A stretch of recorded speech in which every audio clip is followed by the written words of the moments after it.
Sæl veriðið og velkomin í þáttinn minn Stjórnmál með Bryndísi Haralds.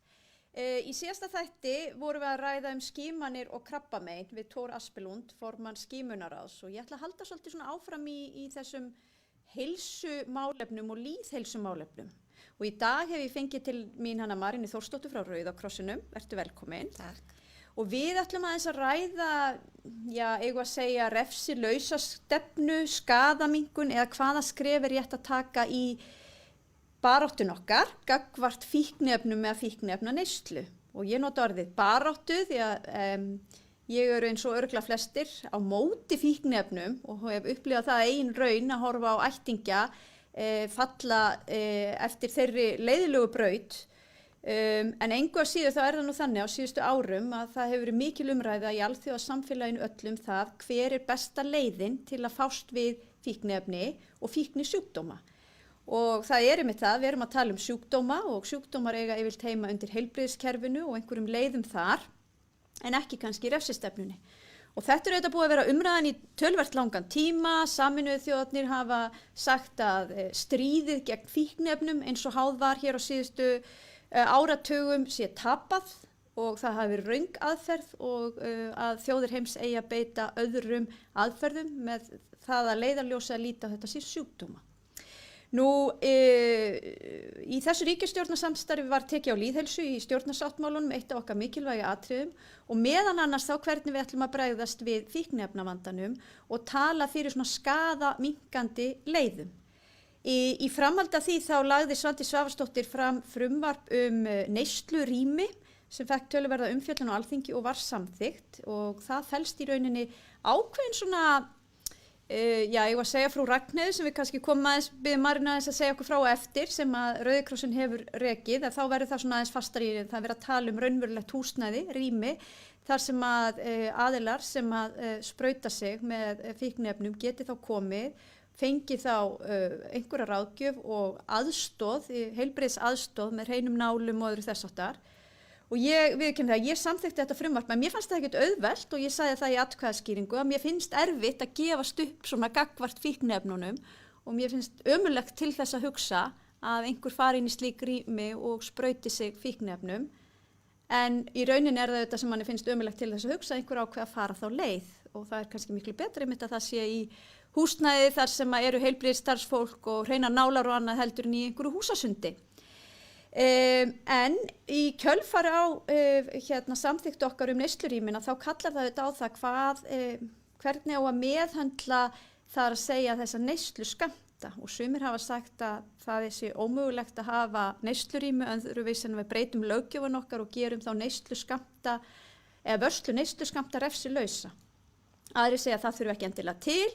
En hvað sem því líður þá hefur ráðherra birt áform lagasetningu refsilaust fíkniefna neysluskammta og er með það á þingmálaskránni þinni, þannig að ég vænti þess nú að við fáum að sjá eitthvað inn í það núna með vorinu.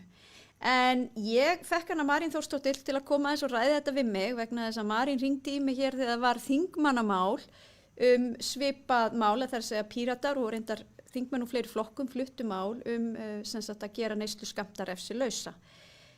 Það mál var kannski ekki alveg fullbúið eins og oft er þingmannamál, en við áttum langt samtal í kjölfarið þar sem að þú og þið hjá Rauða krossinu voru raunin að hvetja til samþykki þess að neysluskammtar væru gerðir refsilausir. Mari, viltu segja okkur aðeins af hverju er það sín þín og sín ykkar hjá Rauða krossinum að það sé rétt leið? Sko, í gegnum árin og síðustu áratugi höfum við verið með þessa bann- og refsistefnu í varðandi fíkniefni og neyslu þeirra. Og þau hafa ekki skilað okkur tilgreindum árangri, eða ásettum árangri sem við ætluðum okkur. Og eins og sagði réttilega áðan, stríðinu, ef hægt er, mér er svolítið illa við að tala stríði þessu samhengi. En það hefur ekki skilað þessum árangri, við erum ennþá að horfa upp á það að fólk er að feta þessa braut, vitandi upp á hár hvað það þýðir. Það er enginn sem tekur þessar ákvarðanir, vitandi ekki hvaða afleiðingar mögulegt að geta haft. Þannig að það er einhver annar hvati þarna á bakvið sem gerir það að verkum að fólk ákveður að fara þessa leið. Og þessi refsistefna og þessi bannstefna, hún er kannski einmitt svolítið keyra tilfinningu. Við viljum bara ekki sjá þetta. Nei. Við viljum bara að þetta sé ekki til staðar. þetta samt í staðar og við þurfum kannski svolítið að horfast í augu það að þessi hluti af samfélaginu okkar til og það stór hópur fólk sem notar vímuefni, ólögleg vímuefni á hverju einasta degi, sumir mæta í vinnuna, sumir sinna fjölskyldu sinni þrátt fyrir að nota þessa vímugjafa og aðrir hafa kannski mist frekar tökin úr lífinu og eru jafnvel heimilislaus og búa kannski þá algjörlega á jaðri samfélagsins. Og það kannski sá hópur sem við hjá frú Ragnheiði höfum hvað mest verið að einbytta okkur af, þessum jaðarsettasta hópnum. Þetta eru gagnreyndar aðferðir, þetta eru vísindalega gagnreyndar aðferðir sem skaða minnkun hugmyndafræði, að nálgast fólk á þeim stað sem það og aðstoða fólk á þeim stað sem það af því að það hættir enginn að nota vímuefni nema í kjarnin í þér vilji hætta. Að þú hafir löngunin að ég get ekki sagt þér að hætta, þú verður að finna þig hjá sjálfum þér. Og það bara eins og að þú verður að eiga þessa mótspyrnu í lífinu og ef þú færð endalaust allt sem þú getur hvergi talað þú getur aldrei rætt það, þú getur ekki rætt að vera lækni eða hvað sem af því að þetta refsivert það sem þú ert að gera. Hvar á maður að byrja þá? Hvar á maður að byrja að taka batan? En ég meina, nú segir fólk þarf að finna það hjá sjálfu sér og sem aðstandandi fíkniefna neytanda þá langar mann stundum að hrista þetta fólk. Bara það eru viðbrögðin, mann langar að hrista og loka það inni og bara hættu þessu.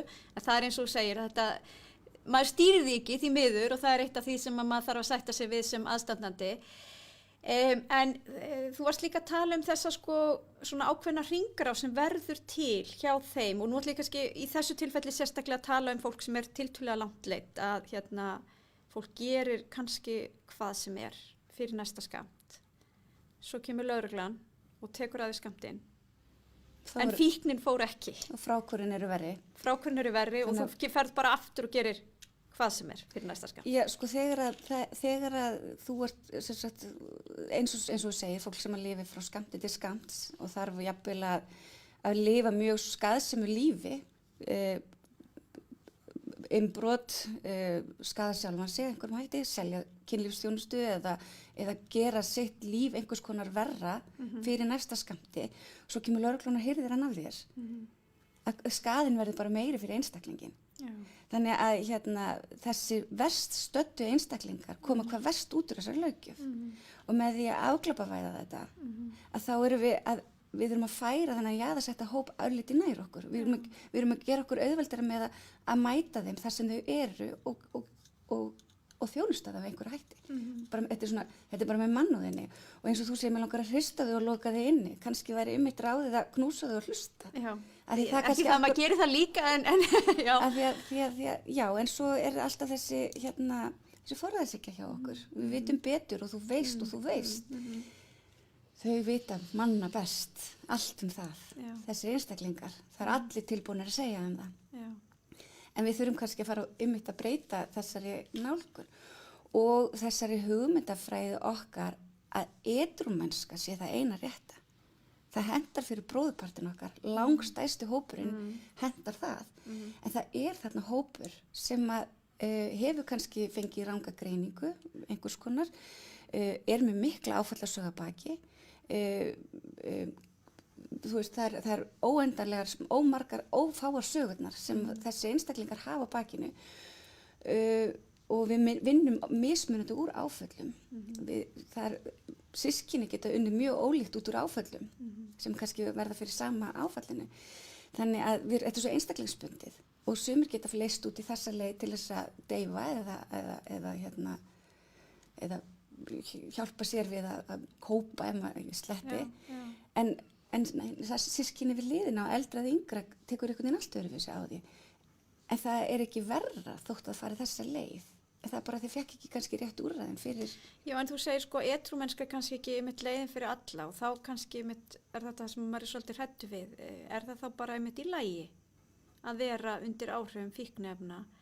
Ég meina nú út af því þú kemur inn á oft eru vandamálin svo margþætt og geta verið alls konar áfall eða sögur eða eitthvað að baki. Mín reynsla allavega eftir að hafa fyllt ættingja í gegnum svona mál að sérfræðingar, sálfræðingar og annars sögðu alltaf já, við áttum okkur á því að það kann að vera áfallastreituröskun eða það kann að vera þetta hitt, en við þurfum alltaf að ráðast á fíkninni fyrst, því það ekki hægt að finna batan í hinu ferlunum fyrir við höfum náð tökum á fíkninni. Ertu með einhverjum hægt að segja að það sé kannski ekki alveg rétt nálgun? Kannski, sko, nú er ég ekki fagaðili og ég er ekki meðferðaraðili, en maður velti fyrir sér ef þú ert í jafnvægi, hvort sem þú ert með hvort sem þú ert að nota einhvers konar vímugjafa og ert í jafnvægi, getur þú fara að taka áfallunum þá og jafnvel þannig fara að draga úr neyslunni þegar að þú ert farin að vinna vandamálinu. Manneskja sem býr við heimilisleysi og vaknar morguninn einhver stóra sófa hjá vini eða kunningja eða í neyðaratkvarfum, gistiskýli, konukotið einhver staðar annar staðar. Hennar dagur gengur út á það að finna sér næturstað fyrir næstu nótt. Er raunhæft að gera þá kröfu að hún fari í einhvers konar áfalla vinnu með sjálfan sig til þess að vinna úr einhver áfalli, til að verða edrú, til að eiga möguleika íbúð í félagslega kerfinu. Þú veist, er þetta ekki svolítið vonlaus barátta fyrir þessa einstakling og svolítið fáráleg krafa sem við setjum á mannesku sem að hefur engan stað til að setja pókann sinna á.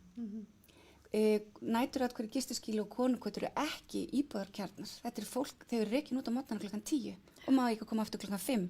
Þau gista ekki sama rúminu frá nóttu til nóttu, af því þetta er neyðaratkvarf.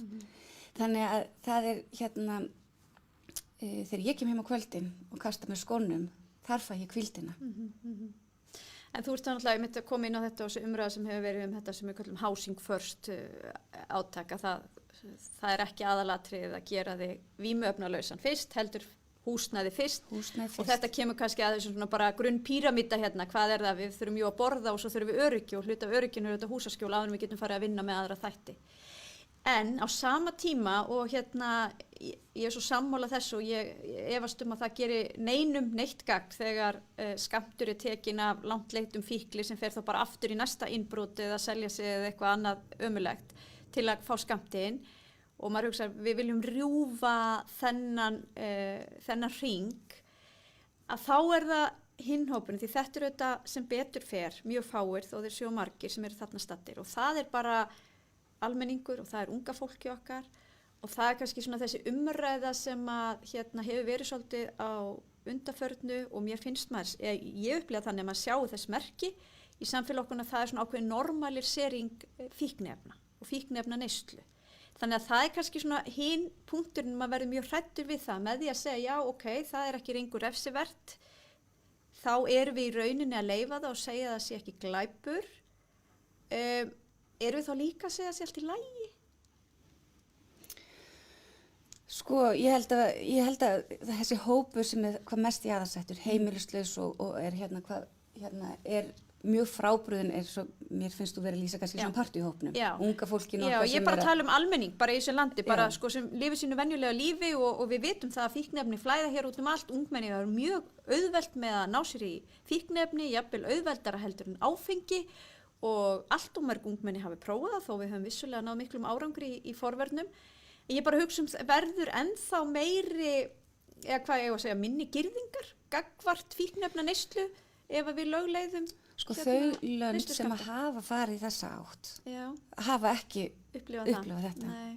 Þannig að það er þessa gagnrýndu aðferð, þessar rannsóknir sem hafa gert, hafa ekki sýnt fram á það. Nei, akkurat. Þannig að ég skil áhyggjurnar, en ég held þess að ef við bara horfum á staðreyndir annars staðar í heiminum að þá hefur það ekki verið raunin. Heldur erum við frekar að koma móts við þennan jaðarsettasta hópinn sem er ekki verið að sinna og ekki verið að þjónusta og við erum að koma frekar á móts við hann með frekara hætti.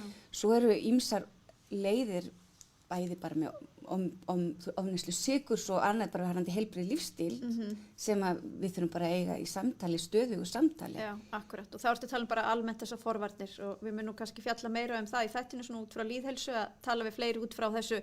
Það er nú ýmislegt, það er meira sétt að segja, eins og Tór Aspelund sagði, það er stóllinn sem drepur sko, núna nútíma fólki sem að situr bara við tölvun og svona. Þannig að það er auðvitað fullt af þáttum sem við þurfum að horfa í okkar lífi og þó að fíkniefnin hafi kannski lengi verið skrifið undir þessi forvarnar gildi.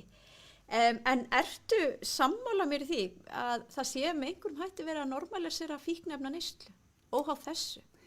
Ég velti fyrir mér finnst maður valla geta horta á bíómynd eða þætti í dag, öðru svona fíkniefni komi með einhverjum hætti til sögunar og það ekki, þá ég ekki bara að tala um einhverja lögguþætti þar sem einhver langleiti fíkniefnanettir og eitthvað svona, það líka bara oft sko flotta fína fólkið í þessum þáttum sem að fær sér kókain helgar eða reykir marihuana með sko mömmu eða ömmu jafnvel út í það farið. Ég verða að viðurkenna, ég kannski ekki tengið ekki þannig og nei, mér finnst það ekki. Nei. En já. En ég verður viðurkenna það, ég upplifði það svona og ég veit að margir gera það og en leiðin sko, hvað því auðvitað ekki þessi bannstefna. En það kannski það sem að fólk óttar svolítið mikið og ég sé það þegar ég var að lesa umsagnir þessi lagaáform og við fengum auðvitað líka umsagnir þegar við vorum að tala neyslurímin, að það svona hversu langt ætlum við að fara. Og eitt að gera það refsilaust að bera neysluskamt og svo þetta að rífast það hvað neysluskammtur og allt það. En ég held að það sé alveg skýrt í þeim viðmunum sem að við höfum verið með að þá erum við ekki að segja að fíkniefni verði lögleg. Og ennþá munum við berjast gegn þeim sem eru að framleiða eða selja eða smygla fíkniefnum. Það ekki verið að lögleiða það. En auðvitað færir þessi umræða okkur kannski svolítið býtu en akkur ekki, svo getur við stundum veltið fyrir okkur, þá bara alveg gott að taka fíkniefni og setja þau í einhvern löglegan búning og vera bara með lífseðla og slíkt. Þannig að þú skilur hvert hræðslan við þetta. Já. Og það eru lífseðilskyld lyf sem að einstaklingar sem eru að nýta þau, þessi morfínskyldu lyf. Já. Og það er mikilvægt að taka þau með í umræðuna og varðandi eins og tala neysluskammta og við getum rifist það og það er það sem við höfum bendum á og Svandísi á að taka til skoðunar að fá einstaklingar sem lifa þessu lífi og eru að nota sem sagt ólögleg vímugjafa að fá þá að borðinu til þess að þetta verði nýtist þeim sem að raunverulega þurfa á að halda að þau hafa rödd. Þó að þau hafi ekki samtök sem slík hér á Íslandi að þá eru afstæða félag fanga, snarrótin, frú Ragnheiður, þetta eru félagsamtök sem hafa snertifleiti við þennan hóp og við hjá frú Ragnheiður við höfum nýtt þennan hóp mjög mikið í okkar ráðgjafarstarfi. Þau eru sjálfboðaliðar hjá okkur og í okkar helstu ráðgjafar. Þau hjálpa okkur að skilja hvað efni í gangi og hvernig ber að nota þau og hvað ber að forðast. Og það er mjög að þeirra rödd heyrist, það er svo mikilvægt að því að hvernig eigum við að geta rætt þetta án þess að því að þú og ég þekkjum þetta ekki sjálfar að það þarf að fá fólki sem að lifir þessu lífi til að koma að skilja hvað á þessu stað og það er hægt að geta þess að þessir aðilar sem þú nefnir hér hafa allir verið mjög jákvæðir gagnvart svona lagasetningu sumir reyndar hafa bent á mikilvægi þess að taka upp alla stefnuna og einhverjir hræðast það að stíga svona eitt og eitt skref í staðinn fyrir að vera með heildræna stefnu í málefnum tengt fíkniefnum. Þannig að það voru einhver ábendingar meðal annars frá landlækni og fleirum í þá veruna og ég reyndar held að við getum gert sko hvoru tveggja. Það að segja farið í þessa afglæpavæðingu eins og það hefur verið kallað og skaðamingandi aðferð eins og neyslurímin. Á sama tíma við myndum taka svona stefnuna upp og ákveða hvað skrefið að stíga í því. En segðu mér aðeins meira varðandi frú Ragnheiði. Nú eru þið búin að reka frú Ragnheiði í langa tíma og ef einhver úti veit ekki hvað frú Ragnheiður hvað er frú Ragnheiður? Frú Ragnheiður var 11 ára núna í október og þetta er vettvangsverkefni sem er rekið af 120 sjálfboðaliðum. Við erum með 2 starfsmenn sem að sinna því. Þetta er bíll sem fer götur borgarinnar 6 daga vikunar frá á kvöldi, fram til 11 á kvöldin. Það er hægt að hringja í hann og mæla sig móti bílinn. Hann dreifir hreinum sprautubúnaði. Á hverri vakt er hjúkrunarfræðingur eða heilbrigðismenntaður starfsmaður og 2 aðrir sjálfboðaliðar. Þannig að það eru 3 á vakt og læknar á bakvakt. Þannig í raun og veru er þetta 4 manna sjálfboðalega vakt sem fer út á hverjum degi og það skiptir ekki máli hvort það sé aðfangadagur eða jóladagur eða neitt, það er bara útskal farið og þetta er magnaður hópur af fólki sem að kemur að þessu verkefni. Við veitum sem sagt sáraskipti þjónustu, sem sagt ef fólk er með sár, við hjálpum fólki að finna æðar til þess að nýta, ef fólk er að nýta vímuefni æð. Við leipunum fólki hvernig best er að nota vímuefni til þess að þau fari ekki í overdose eða skaði sig á einhvern hátt. Við veitum ráðgjöf og sálrænan stuðning, við veitum hlýjan fatnað og ráðgjöf ef að fólk hefur áhuga á að stíga einhver skref í átt að bata, þá hefur við að sjálfsögðu þau úrræði líka, en það er aldrei okkar fyrsta svar. Heldur mætu fólki á þeim stað sem það er. Þannig erum við að koma í veg fyrir sýkingar, við erum að koma í veg fyrir ótímabær dauðsföll. Þarna er fólk að fá ráðleggingar og hreinan sprautubúnað. Við líka tökum móti óhreinum sprautubúnaði og hérna á síðasta ári voru það 3000 og einhverju lítrar af notum sprautubúnaði sem að við förgum. Þannig að þetta er líka samfélagslega skráningu. En er þetta stór hópur sem að notar þessa þjónustu? Það var 600 manns tæplega sem kom til okkar, einstaklingar á síðasta ári. 600 einstaklingar, ekki heimsóknir, svo ger ég ráð fyrir að einstaklingarnir komi oft. Já, það voru 4400 heimsóknir. Wow. Og af þessum 600 einstaklingum voru 82 nýjir sem er mjög mikið. COVID-ári var mjög erfitt fyrir fólk. Það voru margir sem voru búin að vera í bata lengi, sem tóku hliðaskref. Og þessi mikla einangrun og mikla óvissa, fólk var að missa vinnu og það var mikið að dauðsföllum líka á árinu. Fólk var að nota skammta meira kannski heldur en voru búin að vera í bata og voru síðan að fara aftur í. Þannig að þetta var mjög þungt ár hjá þessum hópi. En er ykkar hópur hjá Frú Ragnheiði fyrst og fremst sprautu? Það sem er að sprauta víknefni í æð? Það er fólk sem notar vímefni í æð. Það er líka mikið stór hópur sem er heimilislaus. Já. Og já. En þú veist út af því að það er svona eitthvað sem að ég komst að þegar maður fór að skoða þetta er að það virðist vera, eða ég upplýða þannig að það væri svona ákveðin stéttaskipting eins og vill svo oft verða og það væri svolítið svona síðasta skrefið. Að fara í frúna? Já, nei, ekki að fara í frúna, að vera sem sagt sprautu fíkill. Já. Þú veist að það væri svona sko, já, þú ert ansið langt leiddur og þeir sem eru ekki komnir þangað lítið jafnvel niður á þá sem að þar eru og eru svo mjög tregir og seinir til að viðurkenna þegar þeir svo stíga inn í það er ákveðin skömm sem getur fylgt því að nota vímuefni í æð og við sáum það á árinu að það voru einstaklingar sem hefðu jafnvel verið að nota í æð í langan tíma en voru að fyrst að koma til okkar í ár. Já. Og við fögnum að sjálfsögðu þessum heimsóknum því það skipta mjög miklu máli, þetta samtal og geta átt þetta samtal við einstaklinga. Það eru tæplega 50% þeirra sem eru koma til okkar heimilislausir. Það er sannarlega einhvers konar stéttskipting þarna líka. Já. En varðandi neyslurými, nú erum við búin að samþykkja frá okkur þessi lög, þau voru með þeim hætti að sveitarfélögin væri þá heimilt að opna neyslurými. Ég verð nú að viðurkenna það pólitískt að þá var ég nú ekki mjög sátt við þá leið því ég líti á þetta mitt sem heilbrigðisþjónustu og vill að sveitarfélög og ríki séu mjög skýri hvar verkaskiptingi liggur og held að við höfum óþarlega mörg dæmi um svona rugling þar á milli en það kemur með þessu mál ekkert við, þetta var einhvað sem mikilvægt mál sem var samþykkt. Eru þið eitthvað komin á stað í vinnu með Reykjavíkurborg eða ráðuneyti Við erum náttúrulega alltaf til ráðgjafar ef að fólk leita til okkar. Sko varðandi neyslurými þá þetta er náttúrulega bæði heilbrigðis og félagstengt, þetta skarast á þessi tvo málflokka og það er kannski það sem að líka ruglar og flækir máli óþarflega mikið, af því þetta er sannarlega bæði heilbrigðis og félagsmál. Neyslurými teljum við að hennu góða. Bara aðeins og maður átti sig á því, þegar við erum að tala um neyslurými þá eru við að tala um aðeins meira en Frú Ragnheiði því þið gefið sprautunálar en fólk er ekki að sprauta sig inn í Frú Ragnheiði. Fólk er ekki að sprauta sig hjá okkur, nei. Við afhendum hreinan búnað og tökum á móti óhreinu búnaði og við veitum bara ráðgjöf og heilbrigðis svona þjónustu sem við getum sem sjálfboðaliðar.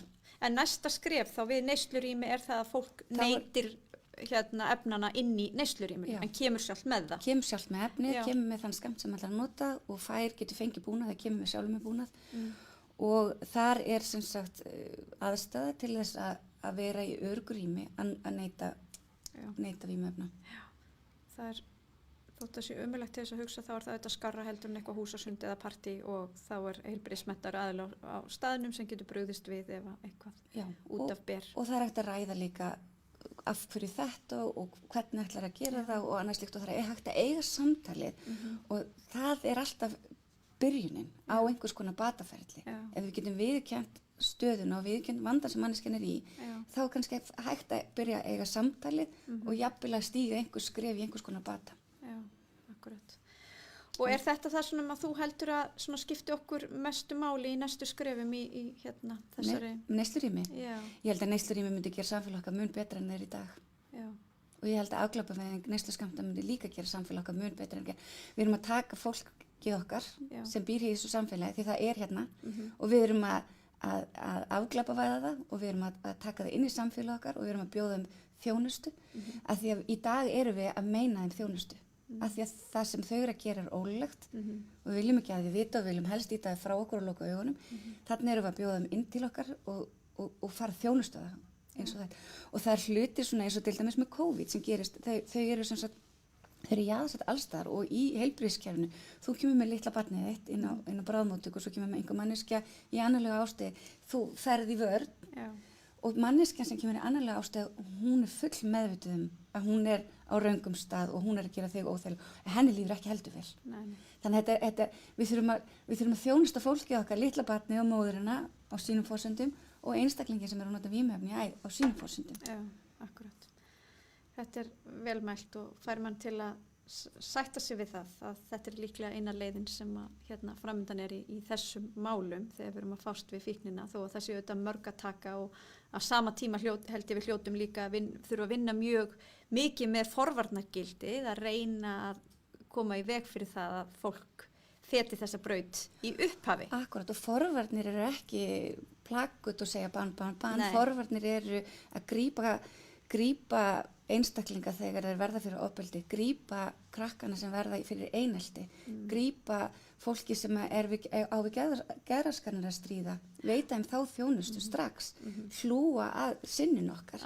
Það er líka forvörn og það skiptir ótrúlega miklu máli. Já, og það einmitt og kemur inn á það, ég held að það sé nú líka þessi breyting sem fyrirhuguð á barnavendarkerfin okkar öllu, það er þessi snemmtæka íhlutun að geta brugðist við sem fyrst og greint stöðuna og svo auðvitað þessi gerðinu vandamál sem við höfum verið að fjalla mikið og ég til að ykkur hafa gert mjög mikið en augljóst að það er mjög langt í land og það er hægt að gera svo miklu betur í þessum efnum. Þakka þér kærlega fyrir komuna, Marín, það var gaman að eiga þetta samtal og ég vona að frumvarp frá heilbrigðisráðherra líti dagsins ljós á þessu vorþingi því ég held að við þurfum að stíga þessu skref þó að þau kunni fyrir sum okkar allavega að vera erfið, þá held ég þetta sé rétta leiðin en á sama tíma verðum við auðvitað að huga að forvörnum í svona stóra samhengi hlutana og þar þurfum við líka að gera enn betur. Ég ætla hér að vera að viku liðni og þá ætla ég að fara aðeins aðra brautir. Hún Svanhildur Hólm, nýráðin framkvæmdastjóri viðskiptaráðs, ætlar að vera hérna hjá mér og þar ætlum við aðeins að ræða svona ríkið og einkaaðila skýrslu sem þau hafa verið gefið út og fara aðeins meira inn á þær brautir en ég mun svo fjalla hérna aftur meira lýðheilsumálin þegar framlíða stundir. Takk fyrir í dag.